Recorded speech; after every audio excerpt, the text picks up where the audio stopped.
여러분 안녕하세요. 오늘 자유여인의 서재, 오늘 좀 약간 부피가 있는 책 가지고 갑니다. 우선 이영조 교수님 모시도록 하겠습니다. 어서 오십시오. 예, 초대해 주셔서 감사합니다. 지금 어느 대학서 가요? 예, 경희대학교 국제대학원에서 강의하고 있습니다. 작년에 총선 출마하셨다가 떨어지셨죠? 아니다. 공천이 철회되는 뭐 사상 초유의 일로 그 좀 아픔을 좀 공천이 왜 철회됐어요? 글쎄요. 몰라서 뭐 여쭤보는 것은 아니지만. 글쎄요, 뭐 제가 보기 싫은 사람들이 좀 있는가 봅니다. 그래서 그냥 그저 말도 안 되는 거 가지고 트집을 잡은 그 말도 안 되는 것에 대해서 조금 설명해 주시죠. 사실은 광주민주화 운동 관련된 뭐 그런 것도 있었고, 예. 4.3도 제주도 4.3 예, 그렇습니다. 뭐라고 하셨길래? 뭐 4.3은 뭐 크게 문제는 되지 않았는데 사실은 이제 이렇게 썼습니다. 제가 그래서 한국의 이제 과거사 정리에 관한 책을 어디 미국 학교에서 제가 발표를 했는데 거기에 이제 1948년 4월 3일에 공산주의자들이 주도하는 반란이 일어나서 많은 사람들이 진압하는 과정에서 많은 사람들이 희생되었다, 이런 거 가운데서 커뮤니스트 레드 리벨리언을 저는 영어로 썼는데 누가 그걸 이제 반란이라고 그때 폭동이라고 번역을 했나, 그렇게 이제 번역을 하고 커뮤니스트 레드 리벨리언. 예, 그러니까 맞는 이야기죠. 그건 제 이야기는 그 4.3 위원회에서 나온 공식 보고서에 나온 내용을 그대로 정리한 겁니다. 그 4.3 사건의 이제 발단을 설명한 건데. 리벨리언이라는 말이 마음에 안 들었다는 거예요? 아니면 앞에 아니, 커뮤니스트 레드라는 게 마음에. 근데 그게 다 증명된 거죠. 그건 증명된 거죠, 사실은. 그러니까 그 희생된 사람들이 공산주의자라는 게 아니라 공산주의자들이 주도하는 그 리벨리언이 일어나서 그걸 진압하는 과정에서 이쪽 저쪽에서 많은 사람들이 죽었다, 뭐 이런 이야기거든요. 그거 자체는 근데 그게 대해서 커뮤니스트 레드 리벨리언이라고 하는 데 대해서 반대하면서 말하자면 이영조라는 사람이 문제가 있다. 왜 커뮤니스트 레드 리벨리언이라고 했나? 라고 따졌던 사람들이 누구예요?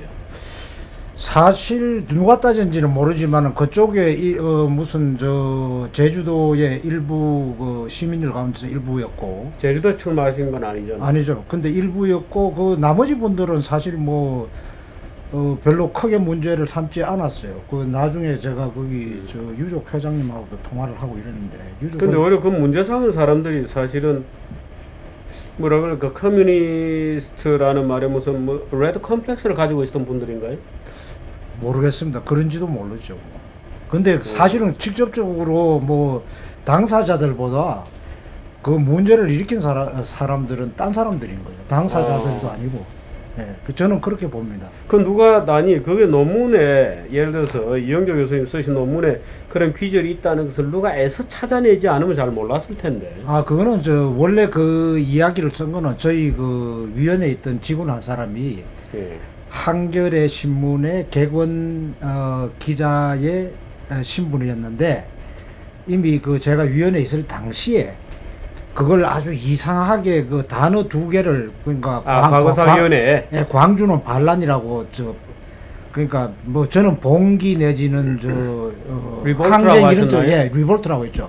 항쟁 이런 뜻으로 썼는데 그거를 맞는 표현이잖아요. 민중 반란이라고 번역을 하고, 그거는 이래가 한국말로 이상하게 해가지고 제가 굉장히 그 역사관에 문제가 있는 사람인 것처럼 그렇게 그 기사를 써서 한 차례 소동이 벌어졌었죠. 근데 보편적으로 예를 들어서 우리가 얘기할 때 영어로 된 서류들 리볼트라고 쓰죠. 일반적으로 쓰고 있고, 그 리볼트란 말은 말하자면 현상 자체를 디스크립션. 그렇죠. 그 자체는 그 광주 민주화 운동 그 사상기념재단 그 홈페이지에도 있는 글들도 쓰고 있는 표현입니다. 근데 그 번역을 이제 반란이라고. 그리고 제 논문의 뒤쪽에 보면 또 그게 이제 공식적으로 정부에 인정됐을 때는 그 광주 민주화 운동이라는 표현을 정확하게 쓰고 있거든요. 이거는 이제 역사적인 배경을 왜 그런 것들이 필요한가를 설명하는 과정에 있었던 건데, 아무튼 굉장히 이상하게 단어 두 개만 끄집어내서 저로서는 악의적으로 여러 가지 번역을 할 수 있는 단어들이 여러 가지가 있었을 텐데 그 가운데서도 유독 이상한 것들을 사실 문맥상으로는 전혀 맞지 않는 것들을 끄집어내서 뭐 사용했다. 그래서 문제를 없는 문제를 만들어서 일으켰다 이렇게 보이는 거죠. 그 거꾸로 말씀드리면 그 문맥이 어떻게 쓰여져 있냐면은 그 이렇게 돼 있어요. 뭐 1980년도 상황인데 한편 그 서남부에 있는 도시 광주에서는 그 민중항쟁이 이제 발발했다. 그래서 그 밑에 어떻게 돼 있냐면 그런 게 앞에 어떻게 돼 있냐면 그 정치 안정을 달성하는 데는 성공했는지는 그러니까 정권은 잡았지만 정치 안정을 달성하는 데는 뭐 전두환 50 정권은 굉장히 어려움을 겪었다. 이제 이렇게 그런 이야기들이 나오고 그리고 이제 그걸 그 예로 이제 광주에서 그런 일이 벌어졌고 뭐 그 전두환 정권은 유신 정권보다 더 엄혹한 권위주의 정권을 수립했다. 이런 문맥 하에서 나온 거예요.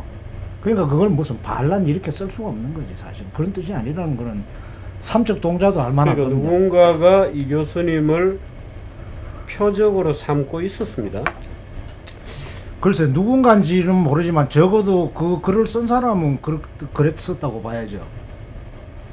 그렇게 제가 타겟이 됐죠. 그 당시에 제가 이제 위원장이었으니까. 그래서 이제 공천을 사실은 박탈된 거죠. 다시 그렇습니다. 공천을 주기로 했다가 공천을 발표를 했죠. 정식으로 발표를 했다가 그랬다가 진짜 뭐 한 일주일 있다가 그냥 걷어간 거죠. 내놔라 그럽니까?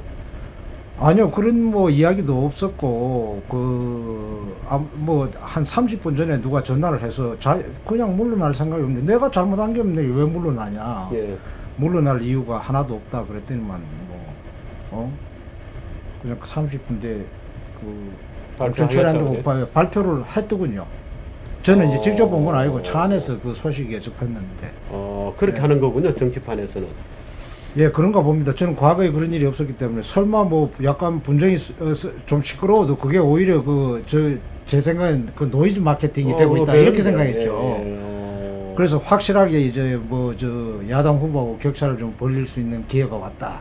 그래서 제가 뭐 이 바닥에서야 뭐 시민운동하고 이런 데서 좀 알고 학계에서도 알지만 실제로 그 주민들은 잘 모르니까 인지도가 이제 확 올라가고 있는 상황이었는데 자만이었죠. 그걸 또 문제 삼는. 바로 그겁니다. 우리가 뭔가를 얘기할 때 이름을 어떻게 붙이느냐는 게 굉장히 중요하잖아요. 마르크스가 지금 우리가 알고 있는 이 자본주의 체제를 자본주의라고 불렀던 거죠. 물론 그전에 누가 불렀다고 하기도 합니다만 오늘 그 얘기 좀 하도록 하겠습니다. 오늘 조지프 슌페터 이렇게 또 번역을 했군요. 조셉 슌페터도 아니고 자본주의, 사회주의, 민주주의 책입니다. 오늘 소개해드릴 책 좀 들어주시죠. 예, 이건 제가 보던 약간 수준 차이를 느끼시죠. 저는 그런 한국말로 된 1978년에 3월 18일에 제가 샀더군요. 그래서 이제 그때부터 지금까지 소장하면서 뭐 읽을 필요가 있을 때 78년 같으면 몇 살 되셨어요? 그때가 대학원 2학년 때였습니다. 예. 대학원 2학년 때 이걸 사셨네요. 예. 어디서 사셨어요? 한국에서 샀죠, 물론. 캐피탈리즘, 소셜리즘 앤 데모크라시. 3판입니다. 이게 오리지널이었던 모양이죠? 그렇죠. 예. 예. 아주 제가 좀 전에 빌려보니까 밑줄이 굉장히 쳐져 있어요. 보이실런지 모르겠네요. 옛날에 이 이영조 교수님이 공부하던 거, 참 우리도 이 자세를 배워야 됩니다. 이 보십시오. 밑줄이 쳐지고 예, 아주 열심히 공부하죠. 메모도 돼 있고 이러네요. 메모도 다 영어로 하셨어요. 영어 책이니까 영어로 메모를 했겠죠. 이 공부한 거 보십시오. 메모로 해놓고. 부끄럽게 왜 이러십니까? 이렇게 열심히 공부를 하셨으니까. 예. 우선, 아마 처음에 처음부터 그러지는 않았을 거고요. 예, 무슨 형광펜으로도 칠하고 아마 2번은 읽었을 겁니다. 몇 번, 논문도 몇 편 쓰셨잖아요.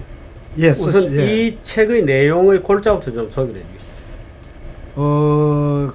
글쎄, 이 책은 뭐 좀 여러 가지 이야기들이 들어있는데 가장 핵심적인 부분은 이 자본주의의 미래가 있는가? 예, 그게 가장 핵심입니다. 앞부분에 물론 막시즘에 대한 뭐 소개도 있고, 그 다음에 뒤에는 뭐 사회주의가 살아남을 수 있는가, 그 다음에 사회주의와 민주주의의 관계 이런 것도 다루고 있지만, 아마 그 가장 핵심적인 내용, 그리고 지금까지도 많이 인용되는 내용은 제2부인 자본주의가 살아남을 수 있을까, 이 부분에 담겨 있다고 이렇게 생각을 합니다. 사실 우리가 일반적으로 슈페트 그러면 흔히 뭐 창조적 파괴, 뭐 기업가 정신이란 무엇인가, 뭐 이런 거 알 때 창조적 파괴 이런 얘기로만 알고 있는데 사실 그건 아니죠. 아, 그보다 훨씬 더 복잡하고, 사실은 이제 창조적 파괴란 말도 그 자본주의의 그 동태적 효율성을 설명하는 과정에서 등장한 겁니다. 그건 그야말로 일부분인데. 예, 일부분입니다. 그래서 사실 창조적 파괴의 영속적인 광풍 이런 말을 쓰는데, 그게 굉장히 중요한 개념이에요. 지금 생각하면 이제 요즘식으로 하면 뭐 국내에서 독점적인 지위를 차지했다 하더라도 대기업들이 그 외국 기업들이 언제나 도전해 올 수 있기 때문에 컨테스트빌리티란 말을 써요. 경쟁이란 것보다. 그러니까 경쟁 자체보다도 경쟁이 일어날 수 있는 가능성, 그거를 이제 의미하는 거예요. 그렇죠? 사실은 슈페트가 굉장히 특이합니다. 슈페트가 어떤 면에서 이 책을 유명하게 만든 게 한 3가지 있다고 보면 되는데요. 하나는 그 자본주의에 대해 가지고 그러니까 굉장히 독특한 해석, 아니면 주류에서 벗어나는 해석을 하고 있다. 그게 뭐냐 하면은 이 사람은 독점이나 과점을 그렇게 나쁘지 않고, 그게 사실은 현실 자본주의, 그러니까 슈페트 표현으로 있을 법한 자본주의, 현실성 있는 자본주의 세계는 사실 독점 과점이 지배하는 세계다. 현실은. 그래서 완전 경쟁이라는 건 별로 신뢰를 하지 않고 있습니다. 그건 이론에 있는 거다. 예. 그래서 그런 면에서 이제 주류 경제하고 좀 달라지는 거죠. 원래 학문적 배경은 어디서 출발했나요? 누가요? 이 슈페트. 슈페트는 오스트리아. 비엔나 대학에서 공부를 했고, 그 당시에 그러니까 1883년생인데요. 비엔나 대학을 뭐 18인가 그러니까 그 근처에 들어갑니다. 그래서 전환기에 이제 비엔나 대학에 입학을 하고, 비엔나 대학을 해서 박사를 한 게 1906년이에요. 그러니까 입학은 그 19세기에 했죠. 23살에 박사를 했군요. 그래서 18인가에 전 입학을 했습니다. 대학을. 그래서 그 당시에는 경제학이 굉장히 인기가 있었고, 거기에 그 대가들이 많이 있었죠. 뭐 벤 바베르카라든가 폰 비즈라든가 이런 사람들이 있었기 때문에 어떻게 보면 뭐 자연스럽게 경제학 공부를 한 거죠. 그 다음 세대가 이제 내려오게 되면 이제 무슨 뭐 미제스라든지 하이에크라든지 뭐 다 같은 세대인가요? 거의 비슷한 세죠. 비슷한 세대 그룹은. 근데 조금 철학은 좀 많이 다르고, 그죠? 이제 그 당시에 뭐 비엔나 대학에는 막시스트들도 많습니다. 거기 출신으로 유명한 막시스트 이론가들도 많았어요. 뭐 오토 바우라든가 뭐 이런 사람들이 있어가지고 그 사람들하고도 생각에 동조는 하지 않았지만 그 사람들의 영향 때문에 그 사회주의나 막시즘에 대해서도 굉장히 연구를 슈페트 미국으로는 왜 오나요? 그 슈페트는 좀 복잡한데요. 1906년에 이제 박사를 받고 뭐 이집트에 가서 경제 고문도 잠깐 하고 하다가 1909년에 이제 그 크레노비치 대학인가 뭐 교수가 되고 다시 1911년에 그라스 대학에 이제 교수가 됩니다. 교수가 됐는데 제가 보기에는 슈페트가 약간 정치적인 꿈 같은 게 있었는 것 같아요. 그런데 그런 게 이제 사실은 1차 대전 때문에 완전히 좌절됐다고 생각했는데 1919년에 그 산민당이 집권을 하면서 그 오토바우 이런 사람들이 굉장히 핵심적인 인물인데 무슨 이유였는지 저도 잘 모르지만 슈페트를 오스트리아의 재무장관으로 임명을 합니다. 그래서 잠깐 재무장관을 했는데 이제 결국은 사이가 나빠져 가지고 6개월인가 재무장관을 하고 이제 사표를 내야 되는 상황이 됐어요. 이제 그렇게 되니까 그래 됐는데 학교로 돌아갈 생각이 별로 없었어. 그러니까 이제 1920년에 슈페트가 이제 재무장관을 했기 때문에 은행업을 할 수 있는 허가가 있었어요. 예. 그래서 그 비더만 그 뱅크란 데서 이거는 이제 그 허가증이 필요하고 이래 거기 이제 말하자면 사장으로 취임을 합니다. CEO로. 행장으로. 예, 행장으로 가는데 실제 그 은행 업무에는 관여 안 하기로 하고 이제 뭐 자격증. 그 자격증 빌려줘 가지고 그 이제 뭐 좀 월급 많이 받고 대접 잘 받고 이랬는데 슈페트가 굉장히 이제 그렇지만 굉장히 바쁘게 살았어요. 이 사람이 이거 하면서 이제 그 주식이나 뭐 이런 데 이제 투자들을 많이 합니다. 슈페트가 투자를 했는데 한때는 돈을 잘 벌었는데 이제 그 오스트리아 경제 자체가 1차 대전 후에 이제 이게 콜랩스 하면서 슈페트도 완전히 알거지가 돼버리죠. 어마어마한 빚을 지게 되고. 예. 그래가지고 이제 뭐 파산을 합니다. 사실 1924년에. 그러다가 이제 그 본 대학에 25년부터 32년까지 있다가 뭐 그 어려움을 많았어요. 그 뭐 결혼했던 뭐 마누라도 죽고 등등 뭐 어려움이 있어가 개인적으로 32년에 하버드로 가는 거죠. 그랬다고 50년 30년도 초반에 그렇게 해서 독일 또는 범독일, 오스트리아도 뭐 다 독일이니까 거기서 소위 나치즘의 광풍을 피해서 어떻든 그런 사회적 압력 속에서 미국으로, 영국으로, 미국으로 뭐 이렇게 건너간 사람들이 많잖아요. 많죠. 하예크도 뭐 그런 사람이고. 맞아요. 그때 같이 건너간 거군요. 그 사실은 그 히틀러가 집권하기 전에 간 거죠. 그렇죠. 33년에 집권했으니까. 예, 그 저 32년이니까 뭐 그래도 이제 독일 뭐 경제가 그렇게 뭐 나름 어려울 때고 뭐 독일 자체의 그 본대학에서 대우는 잘 받았다고 그래요. 그런데도 뭐. 근데 미국 가자마자 또 케인즈한테 눌려가지고. 케인즈 책이 이제 일반 이론. 예, 일반 이론이 38년인가요? 아니, 아마 직전인 것 같아요. 고전인가? 뭐 아무튼 가고 난 다음에 이제 그 케인즈주의자들이 늘면서 하버드에서도 학생들이 그렇게 많지는 않았죠. 그리고 이제 성격이 약간 약간 우울증이 있지 않았나? 우울증인지는 모르지만 전 기록에 의하면은 뭐 이 사람이 그 부인이 죽고 그 또 어머니가 이제 돌아가시고 이러면서 이 어머니하고 부인한테 끊임없이 기도를 했다고 그래요. 어려움이 있을 때마다 혼자서. 그래서 그거 처음에는 이제 일기장에서 하다가 그 다음에는 이제 그 좀 내놓고도 하고 뭐 그래서 개인적으로는 그렇게 뭐 순탄한 삶을 살지는 않았다 이렇게 그렇습니다. 보입니다. 이 살아생전에는 참 이 케인즈에 밀려가지고 학생들도 별로 인기도 없고 그러나 결국에는 이 위대한 주목을 나중에 받게 되죠. 위대한 정말 이 사회적 관심을 받게 되고 지금 우리가 자본주의나 사회주의나 이런 것을 논할 때 특히 자본주의의 영속 가능성, 뭐 자본주의는 영속 가능성이 없다고 주장했던 게 막스로부터인데 결국 이 책도 보면 막시즘에 대한 분석으로 시작하는 거죠.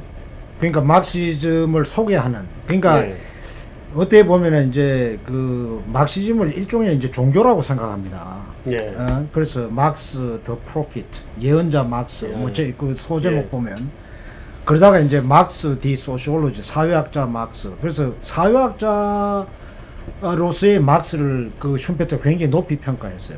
그리고 그 사람이 남긴 영향 적어도 다른 게 아니라 슈페트의 계속적인 관심이 이제 동학인데 다이내믹스인데 정태가 아니고 스태티틱스가 아니고 다이내믹스인데 적어도 자기하고 생각은 다르지만 막스가 동학에 관심을 가졌다. 이 점에 대해서 굉장히 평가를 높이 했습니다.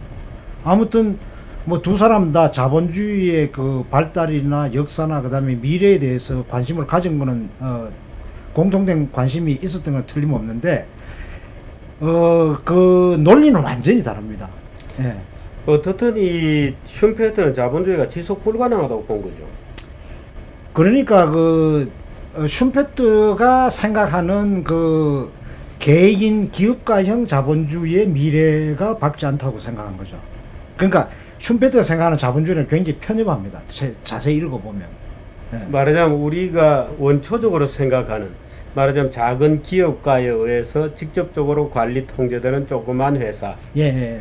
말하자면 그런 단계를 얘기하는 거예요. 그런 단계고, 물론 이제 그 다음에는 이제 그게 점점점 커지죠.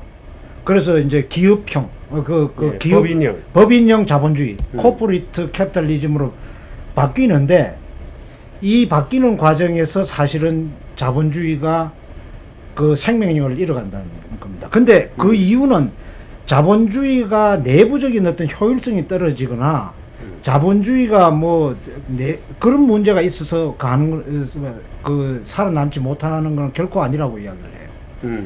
그러니까 슈페트는 자본주의라는 게 경제적인 그 성과만 보면은 역사상 그런 게 없었고 앞으로도 없을 거라고 감히 단언을 합니다. 이 사람은. 그래서 과거에 왕후 장상도 꿈꾸지 못하던 풍요를 갖다가 이제 노동자들조차도 누리게 됐다 이거예요. 예. 그리고 어떤 사람들은 그 자본주의의 어떤 투자 기회의 소멸 때문에 자본주의가 위축될 거라고 생각했는데 그것도 슈페트는 아니라고 그래요. 왜? 예. 자본주의라는 건 처음부터 투자 기회를 스스로 만들어 왔기 때문에 그것도 결코 자본주의를 위협하는 요소는 되지 못한다. 예. 그렇지. 그러면 왜 자본주의가 망하느냐? 예. 슈페트는 망한다고 봤느냐? 궁금하시죠? 예. 사실은 이제 자본주의를 위협하는 요소가 이제 내적인 요소가 있고 외부적인 요소가 있고 근데 사실 내적인 요소가 있는데 그 설명하시기 전에 사실 예를 들어서 원형질로서의 자본주의 말하자면 창업가 기업가가 직접 지배하는 소규모 기업의 또는 유한회사적 또는 직접 책임을 지는 그런 기업가들이 직접 기업을 경영하는 것하고 소위 말해서 이제 법인이 되고 주식회사가 되고 말하자면 이 주식회사 되고 기업이 거대화되면서 관료 시스템이 생기고 그러면서 이제 자본주의가 이제 변질이 되는데 소위 이제 거대한 관료 기업 자체가 거대한 관료 조직화되는 거죠. 이제 거기에 대해서는 사실 아담 스미스조차도 약간의 경고를 했었잖아요. 뭐 대리인 문제 뭐 이런 걸 지적하면서 CEO들이 무식하면서 거들먹거리기 나오고 책임을 안 지고 한다고 공격을 했단 말이죠. 그런데 말하자면 그래서 이 법인 자본주의 또는 이 거대한 관료화된 기업 집단이 보통 보면은 그래서 망할 거다 이렇게 보는 건데 그것 때문에 망하는 건 아니라고 지금. 예, 그것 때문에 망하는 건 아니고 그 경제적인 그 동력은 여전히 있다고 보는 거죠. 근데 이제 다만 그 자본주의라는 게 슈페트가 보기에 자본주의라는 게 단지 그 경제 체제가 아니라 이건 사실 그 문화적인 시스템이기도 하다는 거죠. 예. 문화적인 부수물이랄까 보존물들이 많이 있다는 거야. 그러니까 예를 들면 이런 거죠. 아담 스미스가 디비전 오브 레이버만 분업만 강조하고 무슨 셀프 인트레스트 자기 이익의 추구만 하다 보면 사회적인 이익에 기여한다. 그러니까 인비저블 핸드에 그러니까 보이지 않는 손에 마치 이끌어진 것처럼 그러니까 각자 그냥 사익만 추구하다 보면 공익이 저절로 달성된다는 거 아닙니까? 사실은 그렇게 주장할 수 있는 것도 주장한 것도 한편에서 보면은 중세적인 여러 가지 제약들이 있잖아요. 사실 그 사익을 억누르는 너무 공익만 강조하는 이런 거에 반작용이었다고 할 수 있거든요. 그러니까 사익을 강조하는 거죠. 또 다른 한편에서 공익과 관련해서는 충분히 그런 문화적인 부수물들이 있었기 때문에 굳이 자본론의 국부론에서 이야기 안 해도 됐다는 거예요. 네? 그래서 어떻게 보면 아담 스미스가 그런 문화적인 어떤 장치들 밑받침 같은 걸 무시한 건 아니거든요. 모럴 센티멘트에서 보듯이 슈페트도 마찬가지입니다. 그런 면에서는. 그러니까 이게 어떻게 문화 체계인데 자본주의라는 건 필연적으로 이제 중세의 어떤 낭만적인 감성적인 이런 태도나 문화 심성을 이제 쳐부순다는 거예요. 왜냐하면 그걸 깨야 되는 거죠. 예. 합리적인 정신. 그러니까 결국은 합리주의가 자본주의의 문화인데 이 합리주의가 왜 필요하냐? 그래야지 왕은 왜 필요하냐? 예. 예를 들어서 교황은 왜 필요하냐? 교황의 신임장이 왜 필요하냐? 이런 걸 회의하게 만든다는 거예요. 그러면서 합리적인 정신들이 길러지게 만든다는 거예요. 그런데 그 합리주의가 이제 시간이 지나면서 어떻게 보면은 자본주의를 위협적인 그런 비판적인 심성들 또 비판적인 지식인들도 동시에 가져온다는 거지. 그리고 자본가라는 거는 기본적으로 이제 합리적인 사람들이니까 결국은 주판을 튕겨서 어디에 이익이 있는가 이거 따라서 이제 행동하는 거 아닙니까? 그러면은 이거는 말하자면은 굉장히 그 냉혹한 사람이에요. 예. 어떤 면에서는 그 몽상의 여지는 없어. 근데 중세의 영웅들은 저 기사들이거든. 낭만적이거든. 예. 그래서 낭만의 여지가 없습니다. 이건 낭만은 사라졌어. 그러니까 이 사람들은 결국은 자본주의 시대의 그 영웅들은 사실은 영웅이지만 사랑받지 못하는 영웅들이에요. 그러니까 일반 사람들의 가슴을 얻지 못하는 영웅들이야. 그러니까 중세의 갑옷을 입은 기사들하고는 달라. 근데 다른 한편에서는 이런 그 비판적인 세력들이 막 길러지고 있거든요. 그리고 필연적으로 이제 뭐 노동자들한테도 힘이 주어지고 또 이 사람들을 그 비판적인 지식인들은 또 이런 그 새로운 정치적인 힘을 갖게 된 세력들을 동원하고 이런 것들이 이제 큰 문제라는 겁니다. 물론 내부적으로는 법인 자본주의 때문에 아까 말씀하신 대로 약간 기업가라는 게 앙트프로너가 약간 잉여화되는 거죠. 왜냐하면 이제는 근데 사실은 그는 말하자면 제3의 집단, 자본가 대 노동자의 대립이라기보다는 비판적 지식인들. 말하자면 자본가적 계산은 아니지만 사회 전체의 어떤 구조에 대해서 냉혹하게 합리적으로 계산해보는 중간 집단의 등장. 이런 것도 사실은 자본주의의 성취의 결과죠. 그렇죠. 그렇다고 그래요. 자본주의가 필연적으로 낳게 되는 자본주의가 만들어내는 거는 인간형이죠. 그런 인간들이 자본주의를 싫어한다는 거죠. 자본주의에서 자라나지만 그 사람들은 자본주의가 싫어하는 거죠. 자본주의가 만들어낸 전형적인 자본주의형 인간이지만 그 인간들은 점차 자본주의에 대해서 비판적으로 바뀌어간다. 그리고 그 사람들이 사실은 어떤 면에서는 가장 혜택받은 사람 자본주의 때문에 초기 그 자본주의 거칠죠. 상당히 따듬기지 않은 뭐 어떻게 보면 냉혹한 그 자본주의 발달 과정에서 가장 혜택 본 사람들 가운데 또 한 사람이 부류예요. 사실은 관료화된 자본주의 또는 법인형 자본주의 안에 말하자면 자본주의를 가능하게 작동시키는 뷰로크라시 형성이 되고 사실 이 사람은 어떻게 보면 굉장히 비판적이죠.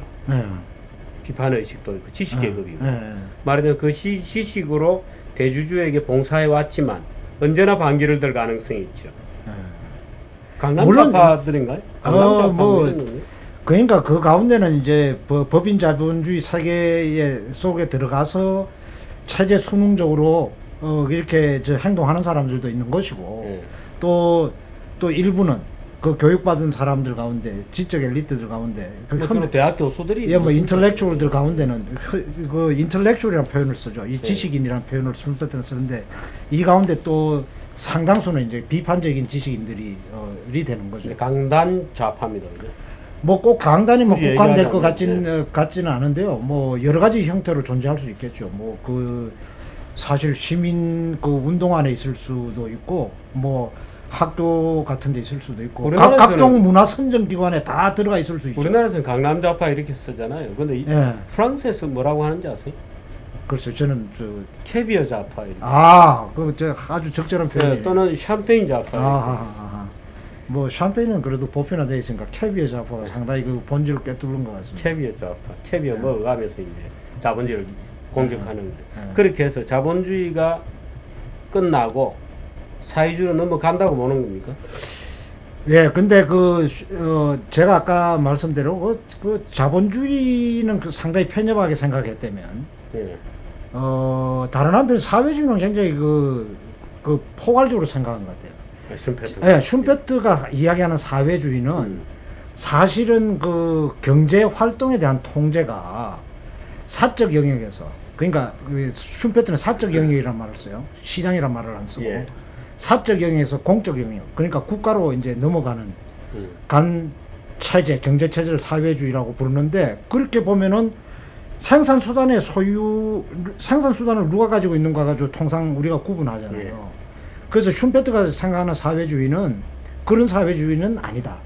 그러니까 예를 들면은 생산 수단은 사적으로 소유되면서 실제로 경제 활동, 뭐 경제 활동이라고 하면 크게 생산 활동과 분배 활동으로 나눌 수 있는데 생산 활동이나 분배 활동 가운데 어느 하나 혹은 그 둘을 공적 영역에서 통제하는 그런 체제는 전부 사회주의라고 부르는 거죠. 그러니까 혼합 체제들 있잖아요. 흔히 그것들 다 사회주의 체제입니다. 그러니까 뭐 북구형 저 사회 그 복지국가 소위 사회민주주의, 예, 사민주의 그거 다 사회주의, 예, 사회주의로 다 보는 거죠. 예, 그래서 유럽 좌파는 기본적으로 다 사회주의. 예, 그래서 그 보면은 그 슈페트가 소셜리즘이란 말하고 그 커뮤니즘이란 말을 구분했었어요. 아, 그렇습니까? 예. 그 커뮤니즘은 소셜리즘에 안 들어가는 건가요? 그러니까 커뮤니즘은 우리가 아는 현존 사회주의에 가까운 게 이제 커뮤니즘, 소련 같은 데 사는 거. 예. 그러니까 슈페트가 왜냐하면은 그 앞쪽에 보면은 막스가 언제 그 커뮤니즘이란 말을 쓰게 됐는가 이 이야기를 해요. 그래서 엥겔스의 제안을 받아들여 가지고 그 이야기가 나와. 그러니까 소셜리즘이 왜 이제 엥겔스가 제안하면 소셜리즘이라는 건 약간 이제 부르주아 물을 먹어 가지고 이거 좀 혼탁해졌다 이거지. 그래서 그거보다는 좀 원래 자기가 생각하던 걸 표현하려면 어떻게 해야 될까? 엥겔스가 이제 커뮤니즘이라는 말을 제안했다는 거예요. 그런 이야기가 어디 나옵니다. 이 책에 보면. 그래서 커뮤니즘과 소셜리즘을 사실은 구분해요. 그러니까 커뮤니즘은 말하자면 생산 수단 자체를 국가가 이제 소유하는 거니까. 그러니까 그건 저기 이제 소련식 지능 공산주의고. 그러니까 어떻든 이 생산이나 분배 과정에 대한 공적 컨트롤하는 기능이 강화되는 상태. 예, 그거를 사회주의라고 부른 거죠. 그래서 이런 식으로 갈 거다라고 하는 거죠. 슈페트 연구한 사람 많은 사람들이 슈페트의 사회주의에 대해서 오해를 해요. 제가 그 서양에도 제가 읽어보니까. 근데 자세히 읽어보면은 제가 뭐 과거에 쓴 글들에서 제가 밝혔지만 국가 조직 자본주의. 그러니까 국가가 통제하는, 국가가 조직하는 형태의 자본주의라는 거예요. 그러니까 상당한 부분을 국가가 개입하는 거죠. 그러니까 슈페트는 그런 식으로 갈 수밖에 없을 거라고 생각한 거죠. 국가 사회주의 그럼 나치즘 뭐 이런 아니 국가 사회주의는 아니고 국가 조직 사회주의. 국가 조직 사회주의. 국가가 그러니까 생산 경제민주화 한다는 이게 그거 말하는 거 상당히 비슷합니다. 상당히 비슷합니다. 제가 그래서 논문 하나 쓰려고 그럽니다 지금. 지금 그 사실은 그 말씀하시고. 아니요 꼭 그런 건 아니고 제가 이거 나오려고 다시 옛날에 썼던 거를 읽다 보니까 갑자기 그 생각이 들더라고. 아 슈페트로 본 경제민주화. 아니 사실 제가 이 조선 제게 보내주신 논문들을 쭉 보면서 제가 굉장히 속으로 재밌게 읽었던 게, 야 이거 요즘 하는 얘기하고는 너무 똑같으니까 재밌게 아주 흥미진진하게 봤습니다. 그러니까 이제 이런 거죠. 왜 사회주의로 가야 되면 슈페트는 사회주의를 플로레타리아의 독재라고 생각 안 했습니다. 이 사람 그 표현 가운데 재밌는 게 플로레타리아에 대한 독재라고 그랬어요. 그러니까 위임된 독재입니다. 그러니까 dictatorship over the proletariat. 그러니까 지금 이게 뭐 아까도 말씀드렸지만 법인형 자본주의가 활력이 있는데 이런 비판적인 지식인 뭐 노동자들의 이런 여러 가지 문제 때문에 한마디로 사회적인 디스플린이 안 쓰는 거야. 그래서 계속 그것 때문에 이제 효율성이 잠식될 수밖에 없는 거예요. 그러니까 슈페트는 어떻게 생각하냐면은 이 사회적인 규율을 회복하는 방법은 사회주의로 가는 것밖에 없다라고 절망한 거예요. 슈페트가 이상으로 생각한 게 아니라 그게 이제 슈페트에게 사회주의는 이상으로서의 어떤 고울이 아니고 수단으로 고울이 아니고 사회적인 통제를 가능하게 재수 없지만 내가 보기에 아주 못마땅스럽지만 빌어먹을 그리 가긴 갈 것 같아. 이런 뜻입니다. 그렇죠. 그런 겁니다. 여기서 이제 그 민주주의도 중요해지는 거예요. 슈페트가 이제 뒤에 그 뭐 앤소니 다운즈나 이 퍼블릭 초이스 이런 데도 영향을 많이 끼쳤는데 민주주의를 아주 지극히 절차적으로 그러니까 굉장히 좁게 해석합니다. 뭐 실체 이런 건 안 따지고 뭐 그렇게 본다면 우리나라 좌파들은 슈페트의 민주주의하고는 거리가 멀죠. 멀죠. 슈페트는 그래서 민주주의라는 걸 갖다가 어떤 고전적인 뭐 아이디올로서가 아니라 절차적으로 정의를 해요. 수단적 정당성. 그래서 이 사람은 어디까지나 저 민주주의의 뭐 조건을 제가 예전 논문에서 쓰고 있는데 예. 거기 책에 나옵니다. 사실은 한 4가지 들고 있어요. 예, 어떤 겁니까? 민주주의 이제 조건. 민주주의란 게 이 굉장히 문제가 많아. 사실 순표 때 그게 왜냐하면 민주주의라는 거는 예. 장기적인 그 관심사보다는 투표자들의 단기적인 그렇습니다. 이익에 호소하는 이런 경향이 있기 때문에 이게 잘못될 가능성이 많아요. 예. 특히 경제를 국가가 관리하는 상태에서 그 지경이 되면 골치 아프거든. 예. 슌페 때 민주주의가 그래서 중요한 거예요. 국가가 경제를 지금 그 관리하는데 이게 정치적인 간섭을 최대한 줄이면서 어떻게 할 수 있도록 합리적으로 운영을 해야 되는데 정치적으로 휘둘리면 안 되거든요. 그래서 민주주의를 어떻게 하냐면 이 그렇지 않도록 만들기 위해서 몇 가지 조건이 있어. 예. 1. 충분히 많은 유능한 정치가가 존재하고. 왜 웃음이 나오죠? 아니 나는 그게 아니라 이제 이런 조건을 충족 못 시킨 나라들이 많이 있을 수도 있겠다는 생각이 들어서. 충분히 유능한 많은 정치가가 존재할 것. 1. 2. 두 번째, 왜냐하면 선택지가 여러 있는데 그 괜찮은 걸 뽑을 줄 거 아니에요. 결국 투표밖에 안 하는데 국민들이 그러니까 하는 지금 거는. 슌페트는 민주주의를 유능한 지도자 중에 가장 유능한 어떤 사람을 뽑을 수 있다고 지금 아직 기대하고 있는 거군요. 예, 그러니까 그 판에 여기에 1, 2, 3, 4, 5번 있는데 다 유능한 사람들이 있으면 누구를 뽑아도 좀 괜찮지 않겠느냐 이야기죠. 근데 사실 우리가 현실에서는 오히려 최악을 피하는 게임이잖아요. 물론 뭐 저는 이제 이거 상당 부분에 wishful thinking이라고 생각합니다. 그 그러니까 2번은 뭔가요? 2번은 중요한 결정이 유권자나 정치인의 단기적인 관심에 의해 좌우되지 않도록 정치적 결정의 범위를 제한해야 된다. 그러니까 정치가들이 뭐든지 다 결정하게 만들면 안 된다는 거예요. 뭐 그러니까 민주주의라는 이름으로 뭐든지 다 결정할 수 있게 이렇게 내버려두면 안 된다는 거예요. 슌페트는 왜냐하면 그래가지고 얘들이 경제적인 것까지 휘두르면 안 된다는 거죠. 저 적극 지지입니다. 세 번째는 잘 훈련된 존경받는 관료가 있어야 된다.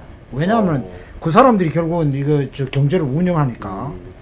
그 다음에 네 번째가 시민들도 정부가 실수할 때마다 적극적으로 비판하기보다는 인내심을 가지고 기다려주는 민주적 자주 통제, 자기 통제를 해야 된다. 그러니까 선거 때 그냥 마음에 안 들면 선거 때 떨어뜨리고 그 중간에 좀 참고 기다려주라 이런 이야기입니다. 아무 때나 뭐 나서가지고 그냥 끌어내리려고 들지 말고. 그다음에 말하자면 제도화된 정치를 하고 유권자는 선거할 때 잘하면 그만이지 평소에는 잊어라. 그럼 기본적으로 대의제적 잘 통제된 수기 민주주의를 지금 슌페트는 민주주의라고 보는 겁니다. 뭐 수기 민주주의라고까지는 할 수가 없죠. 수기가 되는지 안 되는지 모르는 게 여기 수기 이야기는 없거든요. 뭐 진지한 뭐 유능한. 그 다음에 이제 다섯 번째로 이것도 저는 우리 사회 같은 경우는 많이 필요한 것 같은데 사회 전반적으로 이견, 다른 그 생각에 대한 관용의 도가 높아야 된다. 근데 관용도 너무 다르면 관용이 안 되지 않습니까? 관용이라는 적당히 말하자면 물론이죠. 아젠다 자체가 너무 거리가 멀면 물론입니다. 그러니까 핵심적인 가치는 동의할 수 있어야죠. 그렇죠. 예를 들어서 뭐 대한민국은 자유민주주의다 라는 정도까지는 받아들여야죠. 말하자면 인민민주주의가 아니고 아니다. 예. 뭐 그런 정도까지는 최소한 합의가 있어야죠. 그러니까 무슨 뭐 그렇지 않은 다른 대안적인 체제를 무슨 주장하고 뭐 하는 것까지 우리가 관용할 수는 없죠. 인민민주주의자가 자유민주주의하고 양립하기는 어렵죠. 그렇죠. 사실은 대화가 안 되죠. 뭐 왜냐하면, 민주주의에 대한 기본 개념이 다른데. 네, 다르니까요. 그래서 슌페트는 이런 민주주의가 가능할 거로 지금 보고 있는 건가요? 아니 이런 민주주의가 되어야 된다는 거죠. 오토비. 민주주의는 오로지 이래야 된다. 말씀대로 wishful thinking입니다. wishful thinking일 수도 있고 자기가 논리적으로 가다 보니까 자본주의가 이렇게 뭐 법인 자본주의 뭐 이렇게 그 다음에는 이제 국가가 개입하는 자본주의로 갈 수밖에 없는데 그걸 이제 사회주의라고 불렀지만 그러면 그때 어떻게 하면은 이게 정말 그 국가 자본주의가 가지고 있는 정당화하고 축적의 딜레마를 에서 헤어나올 수 있을까? 그러려면 역시 민주주의를 해야 되고 그렇지만 그 민주주의는 적절하게 끝까지 가는 게 아니라 모든 것에 대해서 다 민주적인 통제가 이루어지는 게 아니라 일정한 한계가 지어진 범위 안에서 국민들의 민주적인 통제가 이루어져야 된다. 그래서 정당성도 확보하면서 다른 한편으로는 그 자본주의가 필요한 축적도 이루어질 수 있게 돼야 된다. 이렇게 생각하는 거죠. 그래서 사실 이런 깊은 뜻이 있기 때문에 그 민주주의라는 게 여기 제목 안에 들어가 있고 실제로 이 책의 구성을 보시면 뭐 아시겠지만 민주주의에서 가장 자세하게 논의를 하는 게 사회주의 부분이었어요. 예. 예. 사회주의는 민주주의하고 양립 가능합니까? 그 슌페트는 그런 이야기를 하죠. 그 사회주의에 그러니까 자기식 사회주의지만 사회주의의 문화적 그 무차별성 그런 이야기를 해요. 그러니까 뭐 인민민주주의하고도 결합할 수 있고 사회주의는 그러니까 민주주의하고도 자기가 생각하는 그런 예. 민주주의하고도 결합될 수 있고 그렇다고 생각하는 거죠. 어떤 것이 제일 우수하다고 보는 거예요? 누가요? 슌페트는. 슈메트는 일단 민주주의 그 자기가 생각하는 그런 민주주의가 제일 낫다는 거죠. 말하자면 제한된 권력이어야 하고 예. 제한된 권력이라는 차원에서는 전폭적인 지지입니다만은 예를 들어서 이런 주장이 기본적으로 자본주의는 지속적으로 자기 교정적으로 또는 시장의 어떤 성숙 과정에서 자기 진화적으로 갈 거다는 생각과는 분명히 좀 선이 있습니다. 선이 있죠. 선이 있는데 그 분명히 이제 진화를 해 가는데 그 진화의 과정에서 자본주의가 그 내재적인 모순들을 만들어낸다는 거죠. 그 자체 안에. 그러니까 뭐 자본가 기업가의 청의 잉여화라든가 아니면 적대적인 그 문화의 생산, 적대적인 제도의 생산. 그다음에 또 슌페트가 이제 다 맞다는 이야기는 아니에요. 근데 네. 슌페트는 또 그 다른 이유 가운데 하나를 이 자본주의의 뭐라 그럴까요? 자본의 그러니까 소유의 재산 소유의 어떤 실체성이 사라진다고. 그래서 그것도 사실은 위협이라고 생각을 했는데 예를 들면은 공장의 벽과 기둥이 그 주식 다블로 대체되면은 이게 아무래도 그렇군요. 자본가 계급 자체가 그 재산에 대한 사유재산에 추상화된 뭐 이렇게 봐야 되죠. 그러면은 아마 거기에 대한 그 집착이나 또 그걸 뭐 그런 식으로 돈을 벌거나 이런 게 약해지지 않을까 라고 생각했는데 그거는 아닌 것 같아요. 최소한 지금 뭐 미국이나 아니면 유럽 같은 데서 봐도 그건 아닌 것 같아요. 일단 근데 사실 이런 측면이 있긴 있죠. 아까 뭐 슌페트가 주식 투자했다가 다 털어먹었다 이런 말씀하셨습니다만은 주식 시장을 쳐다보고 있다 보면 자본주의의 뭐라고 할까 땀이나 그 어떤 거친 숨소리랄까 이런 것이 아무래도 약해 보이긴 약해 보이죠.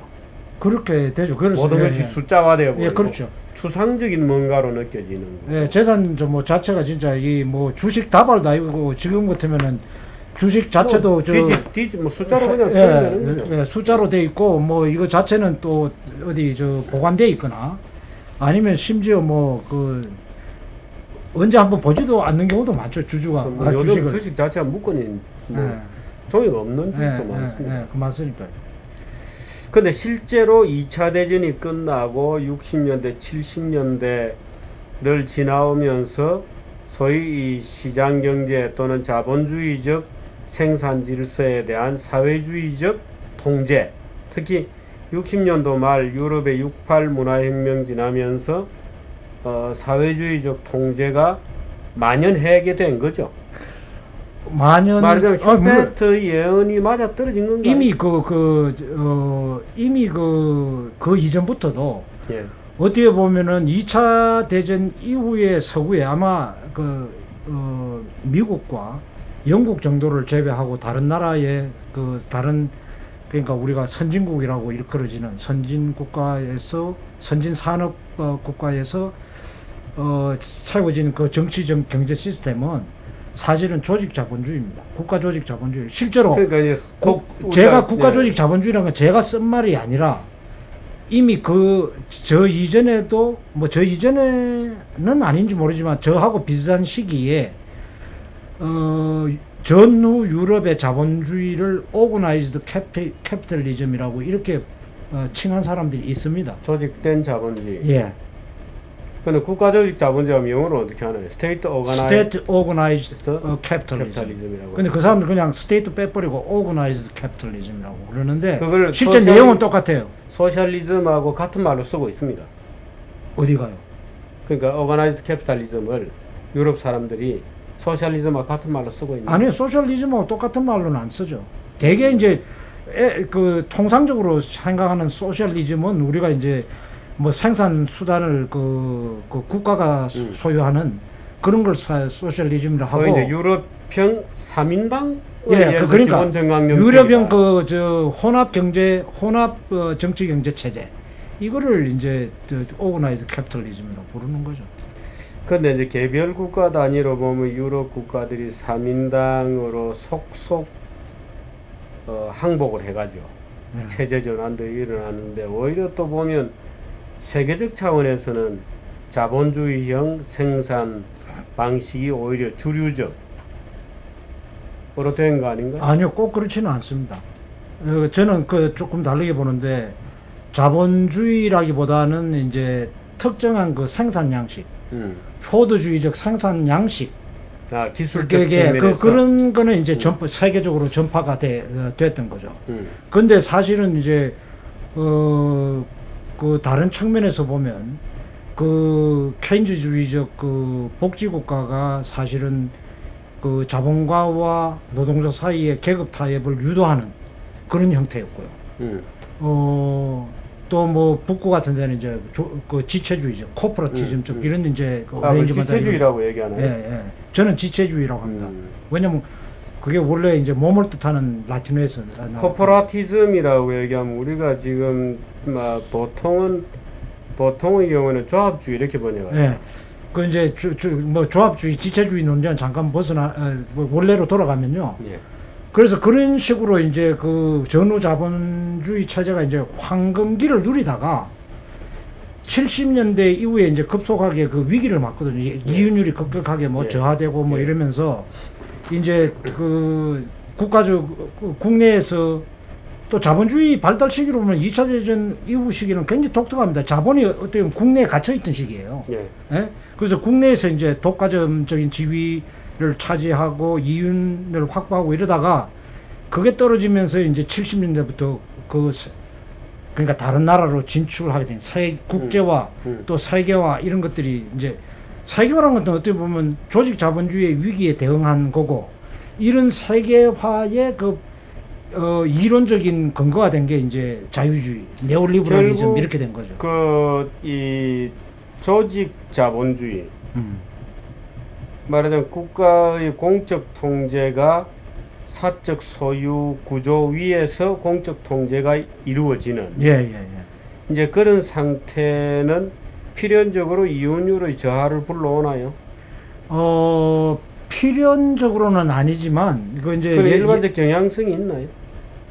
그거는 이제 논리적이지는 않더라도. 아니 그거는 이제 그 막시스트는 그렇다고 언제나 주장하죠. 이윤율이 저하하게 되고, 그래서 그건 이제 자본주의 사회 전체를 얘기해요. 아니요, 이제 자본가의 이윤율이 줄어들기 때문에 결국 이제 자본가들이 추동해서 그 제국주의로 나간다는 거죠. 그거는 이제 막시스트는 언제나 이야기했는데, 그게 아니더라도 보면은 이제 예를 들면 포드주의라는 것도 계속 효율적일 수는 없거든요. 일단 완성되고 나면은 그 아무런 혜택이 없는 거고, 또 소득 수준이 올라가면서 기호가 다양화되면은 어떻게 보면은 규모의 경제가 문제가 아니라 뭐 범위의 경제, 그러니까 다양한 기호를 가려면은 대량 생산 자체가 안 맞을 수도 있단 말이에요. 그래서 그러니까 이런 그 변화, 질적인 변화 때문에 사실은 굳이 뭐 조직됐든 안 됐든 간에라도 이윤율은 저하될 수밖에 없는 거죠. 그리고 독점도 완성돼 버리잖아요. 자동차 회사가 미국 같으면 뭐 수십 개 있다가 그냥 빅3로 메이저로 그냥 딱 굳어져 버립니다 말이에요. 그러면 이제 그 다음부터는 시장 자체가 진짜 매년 뭐 페이스리프트 하거나 새 모델 내놓을 때 가지고 수요를 만들기 전에는 상당히 한계가 있는 거죠. 그러니까 그 다른 나라로 그 다음 단계는 거죠. 어떻게 된다고 보는 거예요, 슌페트는? 슌페트요? 예. 어느 단계요? 예를 들어 사회주의가 완성이 되었다. 그 단계는 그 다음 단계는 이야기 안 하고 있는 거죠. 그러니까 그 다음 단계는 지금 현재 예를 들어서 세계 그 유럽을 보면 예. 슈페트는 자기가 예측한 대로 갔다고 얘기할까요? 아마 살아남으면 그렇게 이야기할 걸요. 그렇게 갔다고. 적어도 아마 70년대까지 이거 자기는 최소한 30년은 정확히 내다봤다고. 그건 어떨까요? 예를 들어서 네. 만족할까요? 만족하지는 않을 겁니다. 슈페트는 만족하지는 않았을 거예요. 굉장한 그 보수주의자고, 그거는 뭐 취미나 뭐 애티튜드나 이런 면에서 슈페트는 아버지가 이제 그 뭡니까 그 저 텍스타일 그 직물 공장주였는데 이제 4살 때 죽고 엄마가 이제 그 귀족하고 결혼을 해서 귀족 교육을 받거든요. 비엔나로 가서 귀족 교육을 받는데 그 과정에서 뭐 굉장히 그 귀족적인 사람이 됐습니다. 취미도요. 이 슈페트가 그 평생의 목표가 3개 있었대요. 인생의 목표가. 하나는 세계에서 가장 뛰어난 경제학자가 되겠다. 최고의 경제학자가 되겠다. 다른 하나는 자기는 오스트리아에서 가장 말을 잘 타는 사람이 되겠다. 세 번째는 비엔나에서 자기는 최고의 라버가 되겠다. 연인이 되겠다. 예? 그래서 이 3가지 목표가 있는데 자기가 둘은 그 달성했다고 이야기를 했어요. 근데 뭐를 달성 못했는지는 이야기를 안 했는데 언젠가 그런 데를 어디 쓴 걸 봤어요. 슈페트가 뭐 일기에서인데 어디서 읽었는지 제가 모르지만 그 슈페트 그런 이야기를 했습니다. 그 오스트리아에는 말 잘 타는 사람이 너무나 많다고. 그래서 아마 자기는 이제 뭐 비엔나 최고의 러버였고 러버였다. 그리고 최고의 경제학자는 됐다라고 생각했던 것 같습니다. 로맨티스트입니다. 예, 그런데 이제 한편으로 굉장히 보수주의자고 막 루즈벨트를 슈페트가 어려움을 많이 겪은 게 딴 게 아니라 이제 자기의 그 정치적인 그 의견들을 너무 드러내놓고 이야기한 거예요. 루즈벨트를 깠나요? 루즈벨트를 뭐 욕을 많이 한 거죠. 루즈벨트가 뭐 이제 8년 집권하고 뭐 이거 또 루즈벨트 경제정책 8년 하면은 뉴딜 뭐 8년 하면 완전히 나라 거들난다 뭐 이런 식의. 그러니까 사실은 그 국가가 개입하는 경제를 혐오했습니다. 이 사람은 개인적으로는 사회주의 혐오했어요. 예. 만족하지는 않았을 겁니다. 더럽지만 그래 갈 거라고. 예. 자기가 그 해보니까 그래 갈 수밖에 없다. 그 어딘가 쓰고 있어요. 자기가 이게 40년 동안 생각한 걸 정리한 거라고. 그러면 이게 이제 비엔나의 대학에서 경제학을 공부할 때부터 여기에 담긴 핵심적인 내용들의 단초는 이미 싹트고 있었고, 실제로 그 전에 쓴 글들에서 제가 쓴 글에 보면 나오지만 이미 그 비슷한 주장들을 이미 여러 차례 그 이전에도 이 체국 형태로 나오기 전에 하고 있습니다. 사실은 이 자본주의는 어떻게 해서 반자본주의적 센티멘트를 만연시키게 되나, 만들어내나, 자본주의는 어떻게 해서 그 성공의 결과로 자본주의에 대한 부정이나 이런 그 세력을 또 만들어내나 하는 것은 굉장한 우리의 관심사 중에 하나지 않습니까? 근데 그걸 이제 슈페트 같은 경우는 여러 가지 이제 제도나 잉여 또는 이제 법인 자본주의화하는 그런 과정 속에서 생겨나는 인텔렉츄얼들 이제 이런 차원에서 보는 거거든요. 또 뭐 혹시 우리가 이 책을 읽을 때 뭐 주의해야 된다든지 또는 어떤 측면에 좀 관심을 가져야 한다든지 이 책을 읽으려고 하는 초보자들에게 혹시 또 뭐 이 책 말고 다른 책을 한번 읽어보라든지. 글쎄요. 뭐 자본주의에 대해서 잘 이해하기 위해서는 저는 뭐 쉽게 접근하려면 로버트 하일브로너 책들을 그 얇고 또 시장이라는 게 얼마나 인간이 만들어낸 기가 막힌 제도인가를 그 칼라하리 사목의 쿵족한테 설명하는 것, 아니면은 또 뭐 중세의 어떤 영주한테 설명하는 이런 과정에서 사실은 그 굉장히 잘 드러내고 있다고 생각하기 때문에 뭐 자본주의 경제나 시장에 대해서 이해하려면은 뭐 입문자들은 그런 책을 원하는. 이 책은 아마 그 제가 고난 다음에 아까도 말씀드렸다시피 뭐 2부가 가장 핵심이기 때문에 2부만 단독으로 읽어도 충분하다. 다만 뭐라고 하면 사회주의를 설명한 아니요, 자본주의 설명. 자본주의를 캔 설명한 캐피탈리즘 써봐. 자본주의는 살아남을 수 생존할 있는가. 거냐. 이제 그 다음에 한 3부 정도 읽으면 더 되지 않을까 생각하고요. 다만 주의할 것은 예. 슈페트가 이야기하는 사회주의는 우리가 통상 생각하는 사회주의는 아니다. 그 점만 좀 염두에 두시고 읽으면 좋겠습니다. 왜냐하면 자칫 그게 우리가 생각하는 사회주의라고 혼동해버리면 전혀 슈페트를 엉뚱한 방향에서 해석할 가능성이 굉장히 크다, 그런 생각이 듭니다. 예, 아마 핵심적인 질문인 것 같습니다. 2부 자본주의는 생존할 수 있는가, 3부 사회주의는 재밌네요. 작동할 수 있는가. 예, 작동할 수 있는가. 워크라고 되어 있네요. 예. 예. 작동할 수 있는가. 오늘 이 부피가 좀 많습니다. 사실 이거 영어책으로 되어 있어 부피가 아주 페이퍼백으로 되어 있고, 요즘 이 글자 안 보이시죠? 보입니까? 지금도 보입니다. 눈 벗으면, 이 안경 벗으면. 그러세요? 예. 평소 공부를 잘 안 하시는 거예요. 이제 노안이 됐다는 거죠. 그죠? 안경 네. 벗고 있습니다. 예. 요즘 책 읽기가 갈수록 어려워지고 있습니다. 그런데 번역된 책은 부피가 좀 많습니다. 한 700. 예, 원래 분리 양이 많습니다. 번역을 하면 많아져요. 예. 예, 그리고 또 730페이지. 또 하나는 아마 제가 그 번역본을 보진 않았지만 번역하기가 상당히 까다로웠을 겁니다. 이 용어나 이런 걸 번역하는데, 예를 들면 슈페트가 원래 영어로 쓴 거죠? 예, 독일어로 쓴 건 아니죠? 영어로 쓴 겁니다. 네, 영어로 예. 쓴 거죠. 뭐 이때는 뭐 그리고 뭐 독일어를 그 모국으로 한 사람이 뭐 영어로 뭐 글 쓰는 게 그렇게 문제가 어렵지도 않죠. 없으니까. 예, 예. 같이 볼 만한 책으로 들고 나오신 거죠, 이게? 예, 이거는 저도 여기에 글을 하나 썼지만, 예. 뭐 슈페트뿐만 하예크, 폴라니, 그람시, 예. 무어, 뭐 여기에 저 다운스, 타인지는 빠져 허시만. 있습니다만은 예. 하예크나 폴라니는 거의 동시대 사람들이고요. 이 책과 거의 비슷한 시기에 그 예종의 길이 예. 나왔고, 예. 폴라니의 그 대변력도 43년에 출간됐었죠. 그러니까 비슷한 시기라서 저는 개인적으로는 폴라니, 하예크, 슈페트, 어쩌면 케인즈까지 묶어서 무슨 한번 살펴볼. 그러니까 아마 뭔지는 모르지만 지식사회학적으로 이야기하면 공황이라는 것이 이 사람들한테 공통적인 충격을 주었고 그것이 보일 것 같아요. 이 사람들을 연결시키는.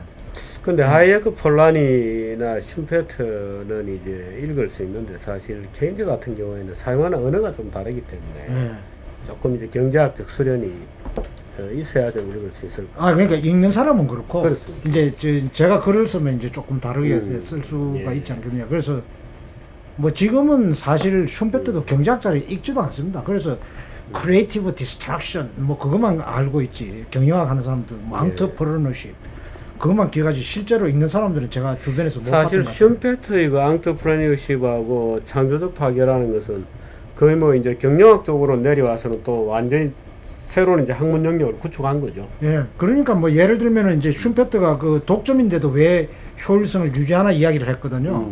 그건 아까 참 이야기를 하다 답이 안 됐는데, 예. 슈페트는 그게 사실은 창조적 파괴 때문입니다. 그러니까 독점 상태에 있다 하더라도 언제든지 무너질 수 있기 때문에, 무너질 수 있기 때문에 그 R&D에 투자하고 기술 개발을 하고 혁신을 한다는 겁니다. 슈페트 용어인데 혁신이라는 말도 있는데 이노베이션을 한다는 거예요. 새로운 제품, 새로운 과정을 만들어내기 위해서 투자를 한다. 실제로 이제 독점에 대한 여러 가지 논란들이 쭉 근 100년이 지금 됐지 않습니까? 예를 들어서 뭐 셔먼 액트가 나온 이후로 벌써 한 10몇 년 뭐 이렇게 되었는데, 실제 최근에 이제 독점 이론도 많이 달라지고 그렇습니다. 이게 자꾸 얘기가 자꾸 벌어지는데 오늘 여기서 그만해야 되는데요. 이 책도 한번 같이 뭐 읽어보시죠. 뭐 하이에크, 폴라니, 그람시, 무어, 슈페트 뭐 이런 주요 사상가들의, 정치경제학자들의 주요 이론을 요약한 서밍업한 것 같습니다. 저는 이 책을 읽어보지는 않았습니다. 여러분들께 같이 한번 읽어보기를 권하고, 이렇게 두꺼운 책을 읽을 때는 어떻게 읽어야 되나요? 흥미 있는데 읽으면 되죠. 아까 말씀드렸지, 2부 먼저 읽으시면 2부하고 3부하고 여러분들이 다 읽어도 됩니다. 5부까지 되어 있지만 바랍니다. 5부지만 2부 자본주의는 생존 가능할 거냐, 3부 사회주의는 과연 작동할 거냐, 흥미진진한 그런 주제입니다. 오늘 뭐 좋은 책 주셔서 고맙습니다. 아닙니다. 저 너무 헤비한 책을 가지고 나온 게 아닌가 모르네. 아닙니다. 우리 아니, 사실은 또 헤비한 것도 합니다. 뭐 다음에는 한 번 더 불러주시면 이제는 좀 역사 쪽으로 제가 진짜 소개하고 싶은 지금 뭐 책이 있어요. 예약을 하나 하시죠. 뭐. 예, 유목민이 본 세계사라는 책입니다. 저희도 어디 있습니다. 예, 제가 제 집에 지난번에 있는 거. 예. 월간 조선 부록에도 제가 그 책을 그러셨어요? 그 필자들이 소개하는 이 한 권의 책에 제가 소개를 했어요. 그러셨어요? 재밌습니다. 아니, 재미있는 것보다도 저는 우리가 중국 중심의 그 역사관을 좀 탈피할 필요가 있다. 그러니까 유목민들이 북에서 이렇게 남을 보는 보는 그 시각, 그게 필요하다고 생각하죠. 그래서 홍원탁 선생님이 언젠가 질문을 누가 질문을 홍원탁 선생님 같은데, 중국이 언제부터 만주가 중국 땅이었느냐고. 사실 청나라 때부터죠. 그렇죠. 뭐. 예. 그러니까 산해관 바깥은 아니라고 생각했으니까. 근데 우리 또 중국 사람들 시각에 젖어가지고 중국 사람들이 보는 역사 그대로 받아들이는 거예요. 예를 들면 원이 1368년에 중국에서 왕조로서는 망했어요. 그렇지만 몽골 사람들이 역사에서 사라진 건 아니거든요. 근데 중국 역사는 완전히 그냥 사실상 사라지는 거예요. 우리 역사책도 따라서 없어져. 근데 실제는 1368년에 물론 상당수 사람들을 동족들을 중국 땅에 떨어뜨려 놓고 갔지만 사실은 초원으로 돌아간 거예요. 그래서 초원에서 한동안 그 왕조가 유지되고 있었거든요. 그거는 단적인 예고 그런 것들이 많다는 거죠. 제 생각에는. 저는 중국 편입니다. 중국 편입니다. 그래도 괜찮고요. 그렇지만 얼마든지 예를 들어서 몽골 사람들이 바른 쪽으로 하면요.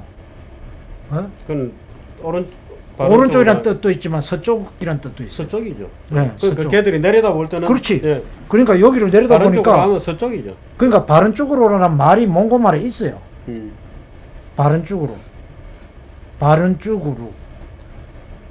몽고 말로? 몽골 말로. 그래요? 그게 오른쪽으로라는 뜻도 있고 서쪽으로라는 뜻도 있어요. 그렇습니까? 네. 우리말하고 겹치는 말들이 좀 있죠. 근데 한국 사람들이 제일 어려운 말이 몽고 말이라는데요. 그렇지는 않습니다. 노력을 그래요? 전혀 안 한 거죠.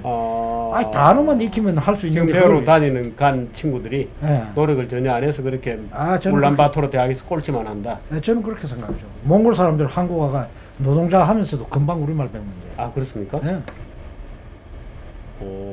바른 쪽으로. 발음은 좀 어려워요. 발음은 이런 이상한 있는데 코소리 좀 내는.